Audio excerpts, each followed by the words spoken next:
আসসালামু আলাইকুম দর্শক, এই মুহূর্তে আছি শ্রীনগরের পশ্চিম হরপাড়া দীপক দেবনাথের বাড়ির পুকুরে। দেখতে পাচ্ছেন যে পুকুরের উপর হয়ে একটি লাশ ভেসে ভাসছে। জানা গেছে লাশটি একটি অটো চালকের লাশ। এখানে ফায়ার সার্ভিস কর্মীরা রয়েছেন, তারা লাশটি উঠানোর জন্য ব্যবস্থা করছে এবং লাশটি উঠানোর জন্য তাদের লাঠি দিয়ে চেষ্টা করছে। এখানে দেখতে পাচ্ছেন যে লাশটি প্যাকেট করার জন্য ফায়ার সার্ভিসের ব্যাগটি রয়েছে। আমরা এখানে ফায়ার সার্ভিসের আর বেশ কিছু কর্মীকে দেখতে পাচ্ছি।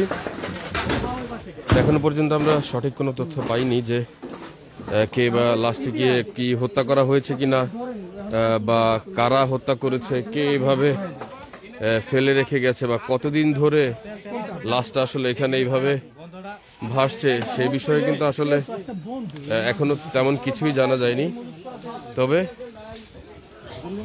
প্রচন্ড দুর্গন্ধ আসছে লাশটি থেকে। লাশটি একেবারে ফুলে একেবারে হয়ে গেছে, বুঝতেই পারছে যে তার মানে অনেক দিন যাবতীয় বা বেশ কিছুদিন যাবতীয় হয়তো বা লাশটি এই পুকুরে ফালানো ছিল। কে বা কারা জেনেছে এই বিষয়ে আমরা জানার চেষ্টা করব। তবে এই মুহূর্তে দেখতে পাচ্ছেন যে ফায়ার সার্ভিসের কর্মীরা লাশটিকে উঠানোর ব্যবস্থা করছে।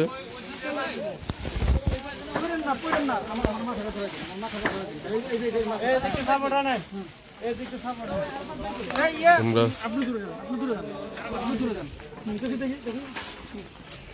দেখতে পাচ্ছি যে আসলে লাশটিকে উঠানো কিন্তু একেবারে আসলে খুবই কষ্টসাধ্য হচ্ছে, কারণ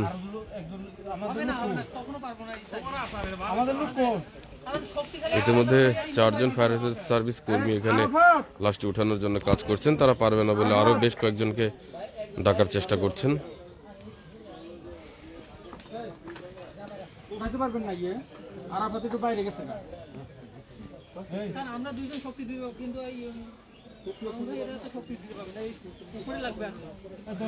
আমাদের একজন সদস্য আছে, ওর একটু ডাক দিবেন।